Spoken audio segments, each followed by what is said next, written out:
little science! I have a super fun science question. Will it sink or float?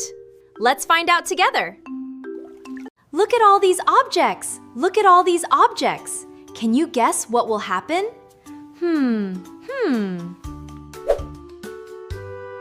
First, apple. Will it sink or float?